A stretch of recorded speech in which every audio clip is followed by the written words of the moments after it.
Hello friends, I am Shashi Sidana और आज हम पी ब्लॉक तत्वों में जो टॉपिक डिस्कस कर रहे हैं वर्ग 15, वर्ग 16 में वर्ग 17 के तत्वों की हैलोजन से अभिक्रिया। वर्ग 18 में भी जिनोन जो है वो क्रिया करता है हैलोजन से केवल मात्र फ्लोरीन से। तो जिनोन के भी यौगिक बनते हैं, लेकिन वर्ग 18 को अपन अलग ही डिस्कस करेंगे। मैंने कल भी जो वीडियो अपलोड किया था, जिसने वो वीडियो नहीं देखा है वो उसका लिंक मैं डिस्क्रिप्शन बॉक्स में डालूंगा, तो वहाँ से आप वो वीडियो देख सकते हैं।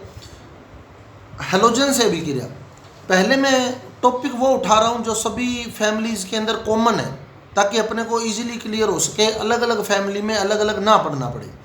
तो वर्ग 15, वर्ग 16 और वर्ग 17 के तत्व हैलोजन से किस प्रकार अभिक्रिया करते हैं, इनके यौगिक क्या बनते हैं और उनका संकरण और ज्यामिति क्या है। क्वेश्चन निकलता है संकरण और ज्यामिति का। तो वर्ग 15, वर्ग 16 और वर्ग 17। तो ये वर्ग 15,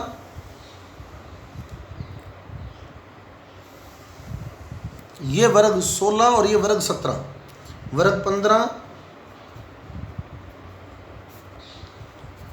वर्ग 16 और वर्ग 17। वर्ग 17 इंपॉर्टेंट है क्योंकि वर्ग 17 के यौगिक है हैलोजन। हैलोजन ही हैलोजन से क्रिया करेगा, लेकिन वो दोनों हैलोजन अलग अलग होने चाहिए। जैसे अगर मैं इसमें क्लोरीन ले रहा हूँ तो यहाँ फ्लोरीन होना चाहिए, यहाँ फ्लोरीन ले रहा हूँ तो यहाँ क्लोरीन ब्रोमीन आयोडीन हो सकते हैं, यहाँ ब्रोमीन ले रहा हूँ तो यहाँ क्लोरीन और फ्लोरीन हो सकते हैं। तो वर्ग 17 के हैलोजन ही हैलोजन से क्रिया करेंगे, तो तब जो यौगिक बनते हैं वो अंतर हैलोजन यौगिक कहलाते हैं।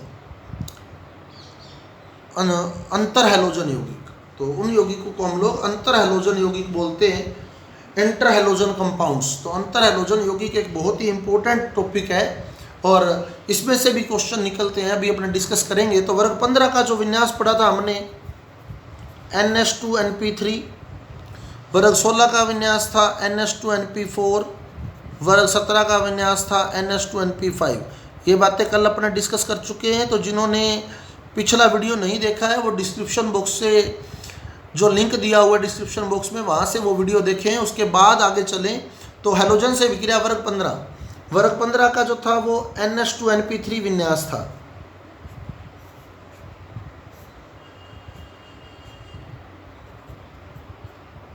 NH में 2 इलेक्ट्रॉन है और NP में 3। ऐसे ही वर्ग 16 में NH में 2 इलेक्ट्रॉन है और NP में 4। वर्ग 17 में NH में 2 इलेक्ट्रॉन है और NP में 5। ये है इनकी सामान्य अवस्था, ग्राउंड स्टेट। सामान्य अवस्था में अभी ये इलेक्ट्रॉन। अब देखें हम लोग हैलोजन को हम X से लिखते हैं। तो अब यहाँ देखें हम लोग, तो कोवलेंट बॉन्ड यहाँ बनता है, सहसंयोजक बंध यहाँ बनता है इलेक्ट्रॉन के साझे से, और एक कक्षक में हम अधिकतम 2 इलेक्ट्रॉन भरते हैं। तो इसमें 2 के 2 भरे हुए हैं, तो यहाँ किसी भी इलेक्ट्रॉन का साझा नहीं हो सकता। इस कक्षक में 1 इलेक्ट्रॉन है, तो यहाँ 1 इलेक्ट्रॉन का साझा करके हैलोजन जुड़ सकता है। तो यहाँ जुड़ सकता है हैलोजन 1 इलेक्ट्रॉन का साझा करके, यहाँ जुड़ सकता है हैलोजन 1 इलेक्ट्रॉन का साझा करके, यहाँ जुड़ सकता है हैलोजन 1 इलेक्ट्रॉन का साझा करके। यानी कुल मिला के इस केस में 3 हैलोजन जुड़ सकते हैं। अतः इस स्थिति में जो यौगिक बनता है वो यौगिक होता है EX3। EX3, E हो गया E for element, element of group 15, और X हो गया हैलोजन। E एलिमेंट है, एलिमेंट ऑफ ग्रुप 15 और X हैलोजन हो गया। तो 3 कोवलेंट बॉन्ड यहाँ बन सकते हैं ग्राउंड स्टेट के अंदर। ये फिर देख लें, ये कक्षक पूरा भरा हुआ है, यहाँ इलेक्ट्रॉन का साझा नहीं हो सकता। यहाँ 1 इलेक्ट्रॉन है तो 1 इलेक्ट्रॉन का साझा हो सकता है, तो एक सहसंयोजक बंध, यानी 1 हैलोजन यहाँ जुड़ेगा, 1 हैलोजन यहाँ जुड़ेगा सहसंयोजक बंध से, और 1 हैलोजन यहाँ जुड़ेगा, तो 3 हैलोजन यहाँ जुड़ेंगे। तो EX3 यहाँ देखें तो यहाँ साझा नहीं हो सकता क्योंकि ये कक्षक पूरा भरा हुआ है, ये कक्षक पूरा भरा हुआ है, यहाँ भी साझा नहीं हो सकता है। यहाँ 1 इलेक्ट्रॉन का साझा हो सकता है और यहाँ भी 1 इलेक्ट्रॉन का साझा हो सकता है। तो यहाँ जो यौगिक बनता है ग्राउंड स्टेट में वो होता है EX2। EX2 clear. E हो गया एलिमेंट ऑफ ग्रुप 16, वर्ग 16 के तत्व, और X हो गया हैलोजन। यहाँ देखिए अपने ये कक्षक पूरा भरा हुआ है, यहाँ साझा नहीं हो सकता, ये कक्षक पूरा भरा हुआ है, यहाँ साझा नहीं हो सकता, ये कक्षक भी पूरा भरा हुआ है, यहाँ साझा नहीं हो सकता, लेकिन यहाँ एक इलेक्ट्रॉन का साझा हो सकता है। अतः इस केस में एक ही हैलोजन जुड़ सकता है, और इस केस में जो लिखते हैं हम लोग x x dash, x x dash, x halogen है और एक्स डैश भी हैलोजन है, पर शर्त है कि दोनों हैलोजन अलग अलग होने चाहिए। तो इस स्थिति में जो यौगिक बनते हैं वो अंतर हैलोजन यौगिक। तो एक टॉपिक साथ साथ और कवर हो रहा है अपना, अंतर हैलोजन यौगिक। ये ध्यान रखें, हैलोजन के साथ जब क्रिया पढ़ रहे हैं हम लोग,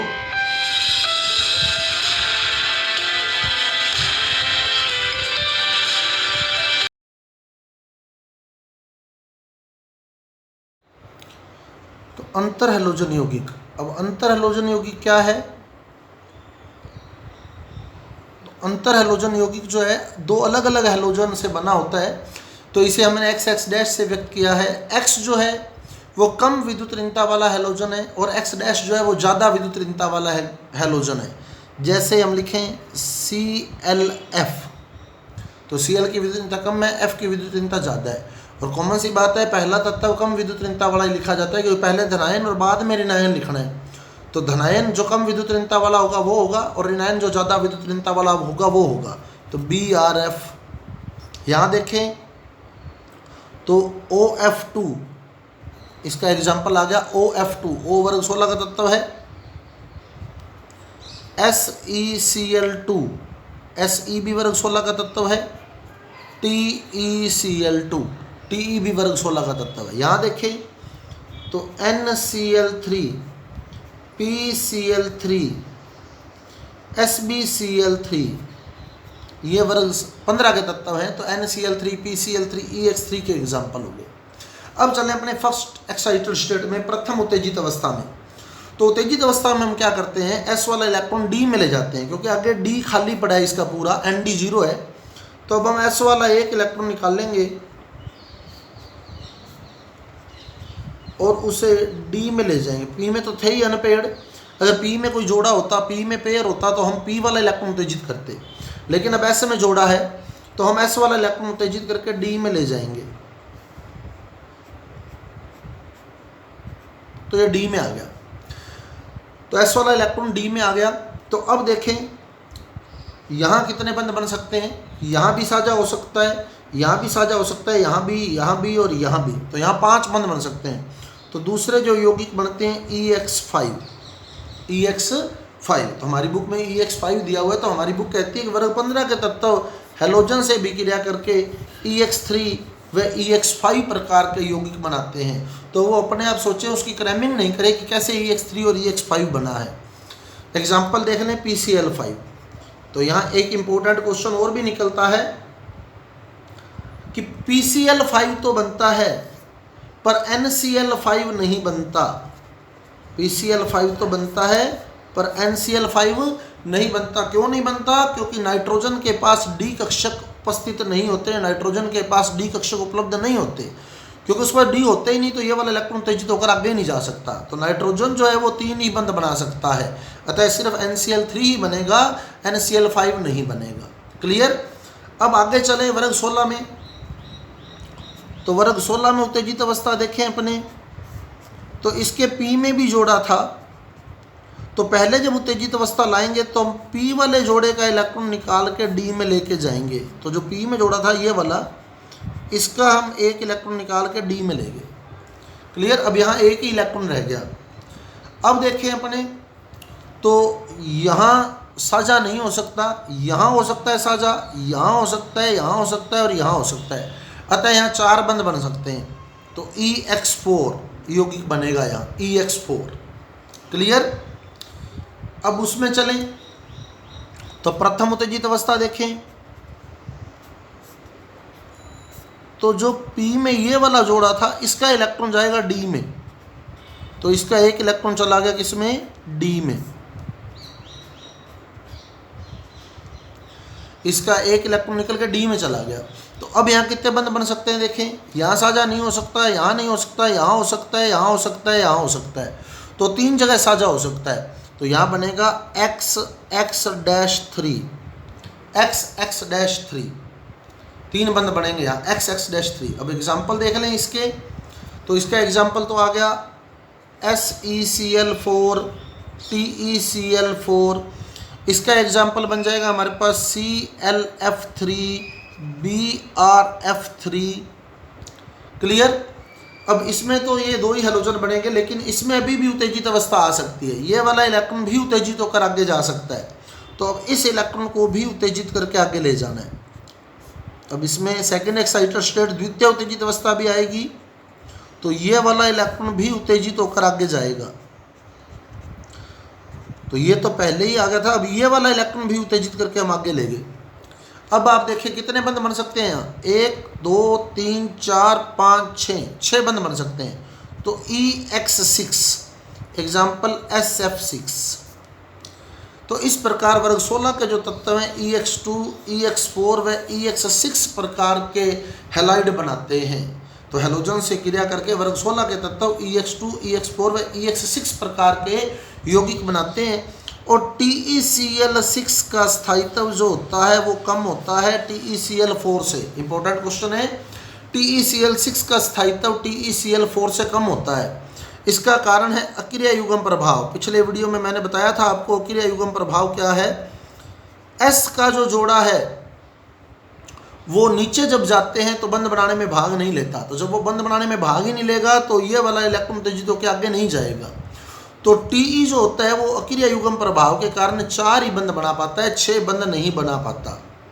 क्लियर। तो वर्ग 16 का जो तत्व है EX2, EX4 व EX6 प्रकार के यौगिक बनाते हैं, उसमें भी TeCl6 का स्थायित्व जो है वो TeCl4 से कम है।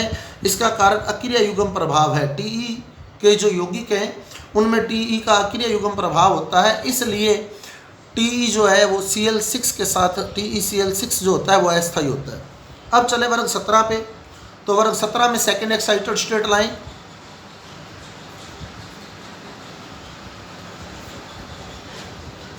तो अब ये वाला इलेक्ट्रॉन आगे जाएगा,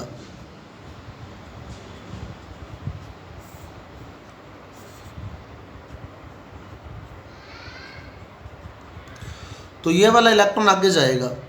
जब ये वाला इलेक्ट्रॉन आगे जाएगा तो देखिए कितने बंद बन सकते हैं। अब यहाँ बंद नहीं बन सकता क्योंकि यहाँ पूरा भरा हुआ है। ये 1 2 3 4 5, तो यहाँ बनेगा XX-5 एग्जाम्पल IF5, XX-5 बन गया है।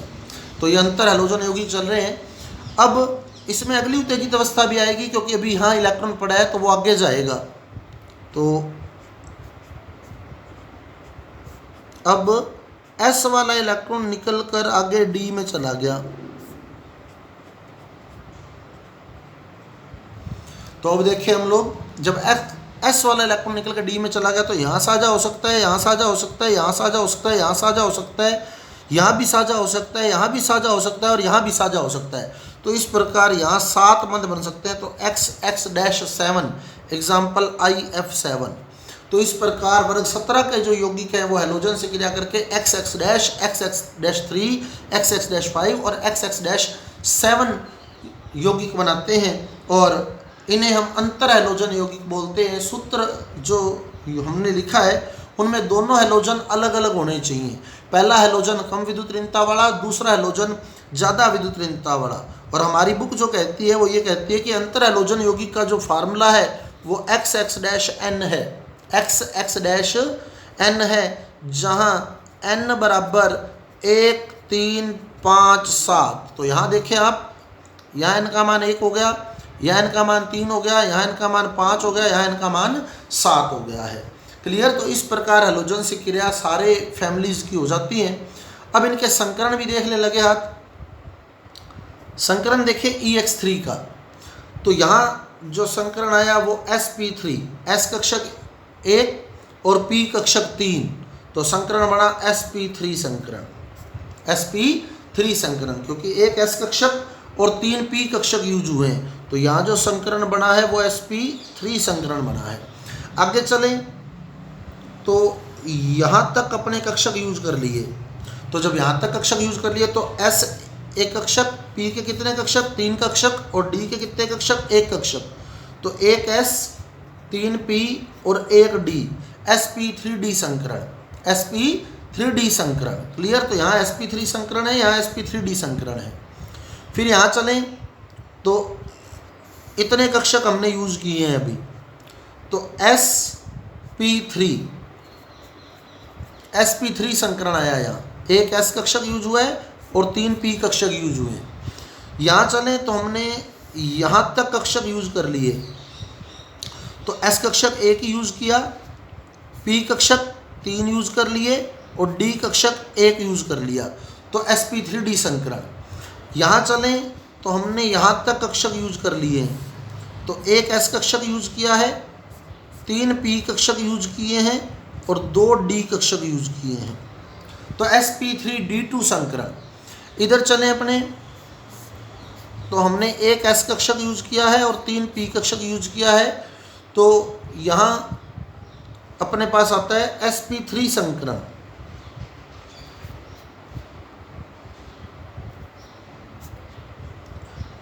sp3 संकरण, एक्चुअल में यहाँ sp3 संकरण नहीं लिखकर हम लोग ज़्यादा बेटर रहता है कि pp अक्षीय अतिव्यापन लिखें,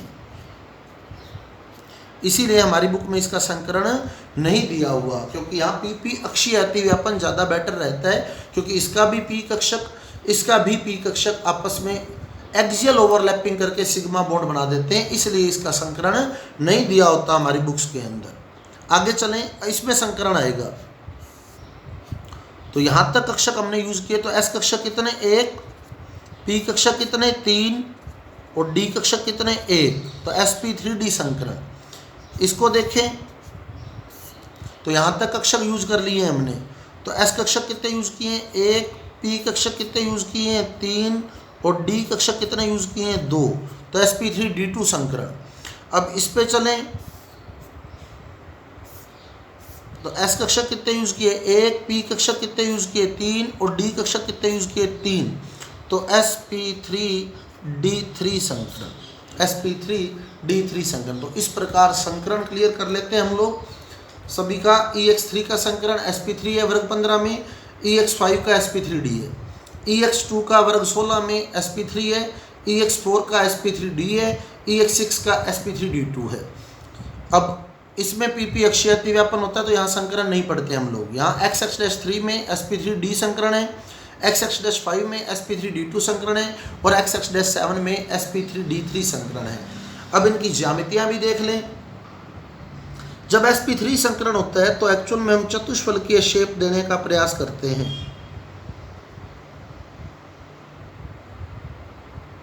तो इस तरह से sp3 संकरण जब होता है, लेकिन अब हमने बीच में लिखा E,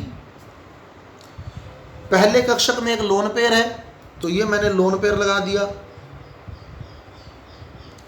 अब बाकी जगह हैलोजन जुड़ गया, x x x। तो ex3 की जो ज्यामिति आती है वो पिरामिडी ज्यामिति आती है, पिरामिडीय शेप आती है, क्योंकि लोन पेयर जो है वो ज्यामिति में काउंट नहीं करते, लोन पेयर ज्यामिति में काउंट नहीं करते हम लोग। अब आप ज्यामिति देखें तो ये ज्यामिति बनी है इसकी, देखना पिरामिड बनेगा, बिल्कुल क्लियर होगा आपको कि पिरामिड बन चुका है। ये यहाँ जो है बिल्कुल ये स्थिति है, ये टॉप पर ई पड़ा है, ये x ये x ये x, तो इस तरह से एक पिरामिडल शेप आ चुकी है, खड़ी आकृति आ चुकी है बिल्कुल ऐसे। बिल्कुल नीचे तो है x x x और ऊपर पड़ा है e यूं, तो ये e और ये 3x नीचे है बेस पर और e बिल्कुल उस बेस के ऊपर उठा हुआ है, तो पिरामिडीय आकृति बोलते हैं इसको। अब आगे चलें, sp3d संकरण है, तो sp3d संकरण है तो हम त्रिभुजीय द्विपिरामिडी शेप जो है वो लेते हैं, त्रिभुजीय द्विपिरामिडी शेप। तो अब सेंटर में तो आ गया E। अब देखें अपने सारे बॉन्ड बन चुके हैं, तो सारी जगह बॉन्ड बन गए हैं, तो सारे बॉन्ड बना देने हमने। लोन पेयर इसमें कोई है नहीं, तो अब इसकी आकृति त्रिभुजीय द्विपिरामिडी ही बोली जाती है, त्रिभुजीय द्विपिरामिडी। संरचना भी आती है पी ब्लॉक चैप्टर के अंदर बोर्ड एग्जाम में, तो त्रिभुजीय द्विपिरामिडी शेप बनेगी यहाँ, क्लियर। अब इस पे चलें अपने sp3 संकरण है ex2 का, तो इसमें वही sp3 संकरण है, तो हम चतुष्फलक की आकृति देने का प्रयास करते हैं। तो सेंटर में E आ गया, 4 बॉन्ड ये बनाना चाहेगा, लेकिन पहले में लोन पेयर पड़ा है तो लोन पेयर लगा दिया, दूसरे में भी लोन पेयर है तो दूसरी जगह भी लोन पेयर ही लगाना है। फिर 2 हैलोजन जुड़ चुके हैं, 2 हैलोजन जुड़ चुके हैं। लोन पेयर को ज्यामिति में गिनते नहीं है। तो अब आप EX2 को देखें तो कोणीय ज्यामिति, EX2 की ज्यामिति कैसी है? कोणीय, क्योंकि लोन पेयर को ज्यामिति में काउंट नहीं करना है तो EX2 कोणीय ज्यामिति रखता है। अब आगे चलें, sp3d संकरण। तो sp3d संकरण होता है तो हम प्रयास करते हैं त्रिभुजीय द्विपिरामिडीय ज्यामिति देने का। तो हमने त्रिभुजीय द्विपिरामिडीय ज्यामिति दे दी sp3d संकरण के अकॉर्डिंग। अब बीचों बीच तो लिख दिया E। अब देखें लोन पेयर पड़ा है तो लोन पेयर लगा देना है एक, ये मैंने लोन पेयर लगा दिया। अब बाकी जगह 4 बॉन्ड बन गए तो ये X, ये X, ये X, ये X, तो बाकी जगह 4 बॉन्ड बन गए। तो इसमें 4 बॉन्ड बने, 4 बॉन्ड बने तो आकृति होगी चतुष्फलकीय है, लेकिन एग्जैक्ट चतुष्फलकीय नहीं होकर विकृत चतुष्फलकीय, विकृत चतुष्फलकीय जिसको हम लोग सीसो ज्यामिति भी बोलते हैं। सीसो ज्यामिति, विकृत चतुष्फलकीय ज्यामिति या सीसो ज्यामिति। तो TeCl4 की ज्यामिति कैसी है? सीसो ज्यामिति है, विकृत चतुष्फलकीय ज्यामिति है। अब sp3d2 संकरण है तो अष्टफलकीय ज्यामिति होती है और 6 बंद यहाँ बने हुए हैं तो अष्टफलकीय ज्यामिति सीधी आनी है इसकी, बीचों बीच E आ जाएगा और बाकी जगह X जुड़ जाएंगे तो अष्टफलकीय ज्यामिति। अब XX-3 इंपॉर्टेंट भी है, sp3d संकरण है तो sp3d संकरण है तो वही बात त्रिभुजीय द्विपिरामिडीय ज्यामिति देने का हम प्रयास करते हैं। तो वही त्रिभुजीय द्विपिरामिडीय ज्यामिति मैं यहाँ देना चाहूँगा इसको। तो ये मैं त्रिभुजीय द्विपिरामिडीय ज्यामिति देने का प्रयास कर रहा हूँ। किसकी ज्यामिति कैसी होगी? त्रिभुजीय द्विपिरामिडीय, बीचों बीच X। अब पहले पे लोन पेयर तो मैंने लोन पेयर लगा दिया, दूसरे पे भी लोन पेयर तो मैंने लोन पेयर लगा दिया। बाकी जगह जुड़ा X dash, X dash, X dash, X dash. अब लोन पेयर को हम ज्यामिति में काउंट नहीं करते तो अब देखिए T आकृति आ गई है यहाँ, T आकृति। तो XX-3 की आकृति ClF3 दे दे, BrF3 दे दे, T शेप रखता है, T आकृति sp3d संकरण T शेप। अब चले आगे, sp3d2 है तो अष्टफलकीय ज्यामिति हम लोग देने का प्रयास करते हैं। ऐसी ही ज्यामिति वो मैं यहाँ ड्रॉ कर रहा हूँ इस जगह। तो प्रयास मेरा रहेगा अष्टफलकीय ज्यामिति देने का। तो अष्टफलकीय ज्यामिति में 4 बॉन्ड बीच में, एक ऊपर एक नीचे होता है, बीचों बीच X लगा दिया। लेकिन अब पहली जगह लोन पेयर है तो मैंने लोन पेयर लगा दिया एक, तो ये लोन पेयर लग गया और बाकी जगह 5 X डैश जुड़ गई। तो X dash, X dash, X dash, X dash, X dash. अब लोन पेयर ज्यामिति में काउंट नहीं करने तो अब आप देखिए बीचों बीच वर्ग बन गया और एक X डैश उस वर्ग के बिल्कुल ऊपर उठा हुआ है, यानी जैसे ये देखें आप लोग, ये स्थिति है। बीचों बीच X, एक X डैश ऊपर उठा हुआ है, एक X डैश ये रहा, एक X डैश ये रहा, एक X डैश ये रहा इस कॉर्नर पर, बिल्कुल इस कॉर्नर पर, एक X डैश इस कॉर्नर पर, एक X डैश इस कॉर्नर पर, एक X डैश इस कॉर्नर पर। अब अगर इसको हम ऊपर वाले X डैश से मिलाएं तो पिरामिड बन जाएगा एक। तो वर्ग तो बन गया नीचे और ये पिरामिड आ गया। तो आकृति होती है वर्ग पिरामिडीय आकृति। यहाँ जो ज्यामिति होगी वर्ग पिरामिडीय ज्यामिति। और यहाँ sp3d संकरण है तो पंचभुजीय द्विपिरामिडीय ज्यामिति होती है। लोन पेयर यहाँ है नहीं तो पंचभुजीय द्विपिरामिडीय ज्यामिति। सेंटर में 5 बॉन्ड,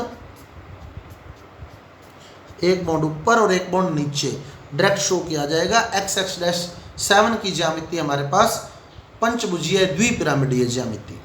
क्लियर। तो ये हमारी हैलोजन से अभिक्रिया थी वर्ग 15 की, वर्ग 16 की और वर्ग 17 के तत्वों की एक साथ क्लियर की है मैंने। इसमें EX3 और EX5 हमारी बुक में जो दिया हुआ है EX3 EX5 उसमें भी NCl5 नहीं बनता, इंपॉर्टेंट क्वेश्चन है। इसमें EX2 EX4 EX6 TeCl6 का स्थायित्व कम है, इंपॉर्टेंट क्वेश्चन है। इसमें X dash XX dash XX-3 XX-5 XX-7 ये अंतर हैलोजन यौगिक के नाम से है। सूत्र आपको दे दिए हैं। संकरण और ज्यामिति इसकी इंपॉर्टेंट है। आगे इसकी कुछ अभिक्रियाएं भी हैं वो हम डिस्कस करेंगे जब हैलोजन यौगिक पढ़ेंगे हम लोग। उम्मीद करता हूँ आपको टॉपिक समझ आया होगा।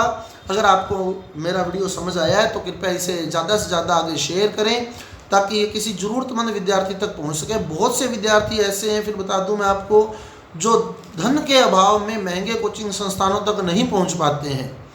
तो मेरा जो मुख्य उद्देश्य है उन्हीं तक मेन ये वीडियो पहुंचाना है, क्योंकि वो विद्यार्थी, उनमें योग्यता है, वो कुछ करने की योग्यता रखते हैं, परंतु धन के अभाव में वो बाकियों से पिछड़ जाते हैं और उनका पूरा जो जीवन है वो फिर संघर्ष में बीतता है। इसलिए मेरा निवेदन है आपसे कि इस वीडियो को ज़्यादा से ज़्यादा शेयर करें ताकि ये किसी ज़रूरतमंद विद्यार्थी जो वर्तमान में 12वीं में अध्ययनरत है उसके लिए बहुत ही इम्पोर्टेंट टॉपिक हैं ये, तो उस तक ये वीडियो पहुंच सके। धन्यवाद।